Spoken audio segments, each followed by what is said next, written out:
Hello and welcome to world affairs. मैं हूं प्रशांत धवन और इस वीडियो में बात करने वाले हैं Lakshadweep island bio weapon controversy के बारे में। ना इस सब के अलावा मैं इस वीडियो में आपको ये भी बताऊंगा कि हाल ही में कुछ लॉज को लेकर लक्षद्वीप टापू के लोगों में कुछ नाराज़गी है, वो नाराज़गी क्या है, सब कुछ प्रॉपर्ली डिस्कस करेंगे। ना सबसे पहले हाल ही में आपने ऐसे बहुत सारे आर्टिकल्स देखे होंगे कि लक्षद्वीप की एक फिल्म मेकर है, इन पे आरोप ये लगा है, FIR इनके खिलाफ दर्ज की गई है सेडिशन के इशू को लेकर। यहाँ पे आप देखोगे Lakshadweep film maker faces sedition case for bio weapon comment over the spread of कोविड-19 और ये न्यूज इंटरनेशनली भी कवर की जा रही है। यहाँ पे आप देखोगे अल जजीरा का आर्टिकल है, बहुत से न्यूज पोर्टल्स इसको कवर कर रहे हैं। और बाय द वे जो यहाँ पे शब्द है ना सेडिशन, इसका मतलब क्या है? सेडिशन मतलब कि ऐसी भाषा या फिर ऐसा बिहेवियर जिससे आप लोगों को परसुएड करते हैं कि वो सरकार के खिलाफ खड़े हो जाएं और सरकार के अगेंस्ट विरोध करें। और सेडिशन का हिंदी में मतलब होता है राजद्रोह। ना हाल ही में क्या हुआ, अचानक से इन पर ये जो आरोप है ये क्यों लगाया गया? देखो, रिसेंटली कुछ दिन पहले मलयालम के एक टीवी चैनल पर एक डिबेट चल रहा था। डिबेट इस बात को लेकर था कि लक्षद्वीप टापुओं पर कोविड-19 इतना तेजी से क्यों फैल गया। इस डिबेट में बहुत से लोग अपना यहाँ पे ओपिनियन दे रहे थे। उनमें से एक थी लक्षद्वीप की female film maker Ayesha Sultana. इन्होंने इस टीवी डिबेट में एक बहुत ही कॉन्ट्रोवर्शियल स्टेटमेंट दे दी। यहाँ पे आप देख पाओगे ANI की ट्वीट है। इन्होंने ये कह दिया कि सेंट्रल गवर्नमेंट ने डिप्लॉय कर दिया है कोविड-19 को एक बायो वेपन की तरह लक्षद्वीप में। ये जो स्टेटमेंट है ये बहुत कंट्रोवर्शियल है। ना जो इनकी एग्जैक्ट कमेंट है ये मैं आपको दिखा नहीं पाऊंगा क्योंकि कमेंट मलयालम में है, मैं मलयालम बोलता नहीं हूँ। मैं भी यहाँ पर जो ट्रांसलेशन है यही आपको दिखा सकता हूँ। तो इंग्लिश में अगर हम ट्रांसलेट करें जो भी इन्होंने कहा तो उसकी ट्रांसलेशन ये है कि लक्षद्वीप में 0 केसेस थे कोविड-19 के। आज के समय रोज 100 केसेस बढ़ रहे हैं। सेंटर ने यहाँ पे एक बायो वेपन यूज कर दिया है और जो ये बायो वेपन वाली बात है ये उन्होंने दोहराई है 2 बार कि क्लियरली ये यहाँ पर कह सकती हैं कि बायो वेपन यूज किया गया है। तो जो ये स्टेटमेंट है बहुत कंट्रोवर्शियल है क्योंकि यहाँ पे आपको समझना होगा इंटरनेशनली इस इशू पे आज के समय जांच पड़ताल चल रही है। जो ये बायो वेपन वाली बात है एक टाइम पर बस एक थ्योरी थी, आज के समय USA प्रॉपरली इन्वेस्टिगेट कर रहा है कि क्या कोविड-19 एक बायो वेपन है और क्या चाइना की लैब से ये लीक हुआ है। अब चाइना की लैब से लीक हुआ है या फिर लीक किया गया है, इसको लेकर भी बहुत सारी थ्योरीज हैं। और बायो वेपन वैसे भी इस्तेमाल करना एक बहुत बड़ी बात होती है। आपको पता होगा बायो वेपन को लेकर एक इंटरनेशनल ट्रीटी भी है जो भारत ने भी साइन करी है। उसमें लिखा है कि भारत कभी भी बायो वेपन ना इस्तेमाल करेगा ना इसको बनाएगा। तो यहाँ पे इस बीच ये कह देना कि सेंटर ने, केंद्र सरकार ने बायो वेपन यहाँ पर यूज़ कर दिया है, ये काफ़ी मैं कहूँगा ख़राब स्टेटमेंट है और इसीलिए ये जो कंट्रोवर्सी है खड़ी हो गई है। अब यहाँ पे आप क्वेश्चन पूछ सकते हैं कि ये ऐसा क्यों कहेंगी, क्या इनके पास कुछ ऐसा कोई एविडेंस है कि बायो वेपन इस्तेमाल हुआ है? देखिए, यहाँ पर जो आज के समय पॉलिटिशियंस इनके बचाव में उतरे हैं, फॉर एग्जांपल उमर अब्दुल्ला, कश्मीर के फॉर्मर चीफ मिनिस्टर, जब जम्मू कश्मीर एक स्टेट हुआ करती थी, इन्होंने यहाँ पर यह कहा है कि जो ये बायो वेपन वाली बात है इन्होंने लिटरल तरीके से नहीं कही। इन्होंने यहाँ पर यह कहा है कि एक्चुअली में आयशा सुल्ताना बस क्रिटिसिज्म कर रही थी लक्षद्वीप के एडमिनिस्ट्रेटर का जिनका नाम है प्रफुल्ल कोड़ा पटेल। और आगे ऐड करते हैं कि यहाँ पे सिर्फ आलोचना हुई है और इन्होंने कुछ ज़्यादा नहीं कहा। अब देखिए, आलोचना ठीक है इन्होंने कही होगी, मगर इनके जो शब्द थे काफ़ी कंट्रोवर्शियल थे क्योंकि आज के समय ये ग्लोबल इशू बना हुआ है। ये सबको पता है कि कोविड-19 एक बायो वेपन है या नहीं, इस पर प्रॉपर जांच पड़ताल हो रही है। और भारत में अगर लोग ये कहना स्टार्ट कर देंगे कि केंद्र सरकार ने यूज़ किया कोविड-19 को एज बायो वेपन, तो एक बार को इंटरनेशनल मीडिया ये कैच कर लेगा। हम लोग खुद ही अपने आप पे एक बहुत बड़ा आरोप लगा देंगे। जिस आरोप से चाइना बचने की कोशिश कर रहा है वो आरोप हम पे लग जाएगा। ना अगला क्वेश्चन यहाँ पर यह आता है कि लक्षद्वीप टापू के जो एडमिनिस्ट्रेटर हैं उनकी आलोचना क्यों हो रही थी, हाल ही में उनकी कौन सी नीतियां हैं जिनको लेकर लक्षद्वीप टापू के लोग इतना ज़्यादा खुश नहीं है। देखो, पहली बात तो यहाँ पे आप देख पाएंगे ये है हमारा प्यारा भारत और यहाँ पे है लक्षद्वीप टापू। लक्षद्वीप आइलैंड एक यूनियन टेरिटरी है, कैपिटल है यहाँ पे कवारती। टोटल यहाँ पे 36 आइलैंड्स आपको मिलेंगे और जो ये 36 टापू हैं इनके, इसमें से बस 10 टापू ऐसे हैं जहाँ पे लोग रहते हैं। 2011 का सेंसस अगर हम देखें तो उसके हिसाब से लक्षद्वीप आइलैंड की जो टोटल पॉपुलेशन है ये है 64,000 के आसपास। इस पॉपुलेशन का 96.58% फॉलो करता है इस्लाम फेथ को, 2.77% आबादी फॉलो करती है हिंदुइज्म को। अब यहाँ पे आपने लक्षद्वीप के बारे में बेसिक्स जान लिए। अब देखो, हाल ही में क्या हुआ है कि कोविड-19 के केसेस लक्षद्वीप टापुओं में बढ़ने शुरू हो गए हैं और इसका जिम्मेदार कुछ लोग ठहरा रहे हैं यहाँ के एडमिनिस्ट्रेटर प्रफुल्ल पटेल की नीतियों को। यहाँ पे आप देखोगे आर्टिकल है कि मिस मैनेजिंग कोविड-19 anti culture reforms, why Lakshadweep administrator Praful Patel is target of public outcry.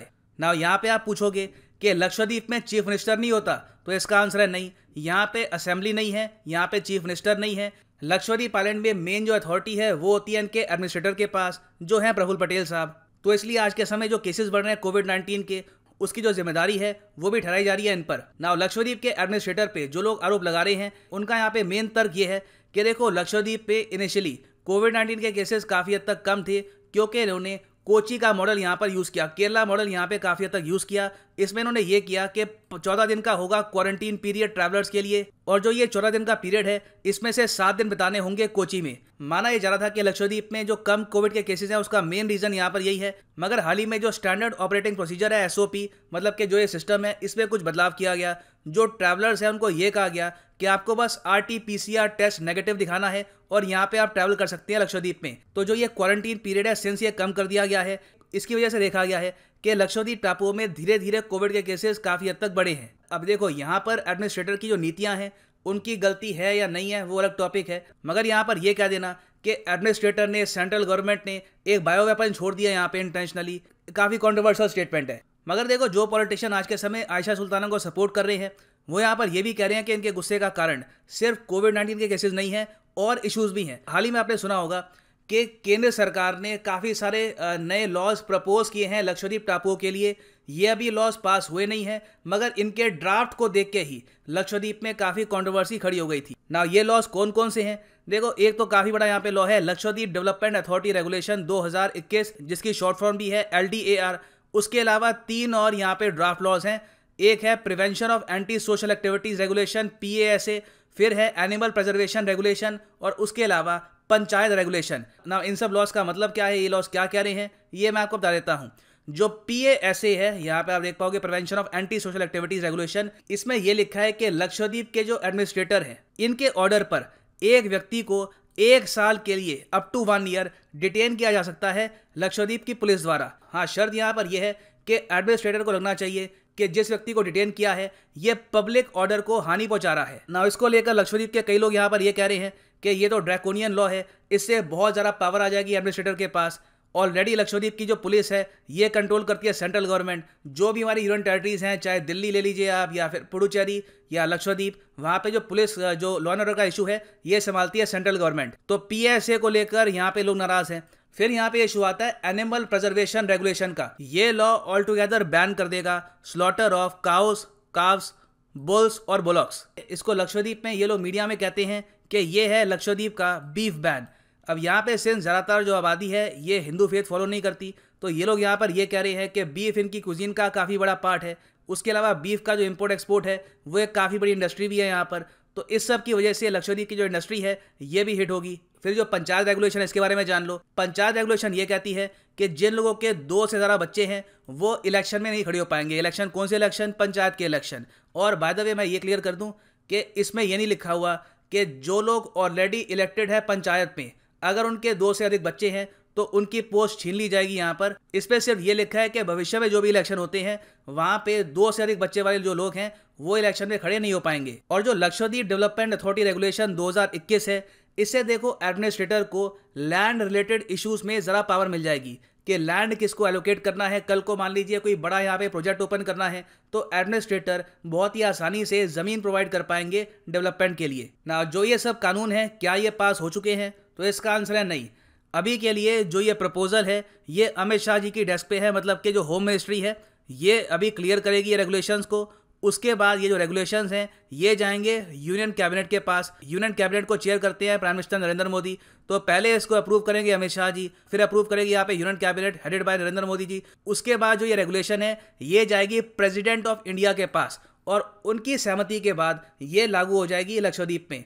तो अभी ये सब होने में काफ़ी टाइम है। अभी इस पर डिबेट भी चल रहा है कि जो ये रेगुलेशन है इसमें कुछ बदलाव करना चाहिए, नहीं करना चाहिए, क्या चेंजेस होने चाहिए ना। अगला क्वेश्चन यहाँ पे आप यही पूछेंगे कि केंद्र सरकार ये सब जो कानून है ये क्यों लेके आ रही है, इसका रीज़न क्या है?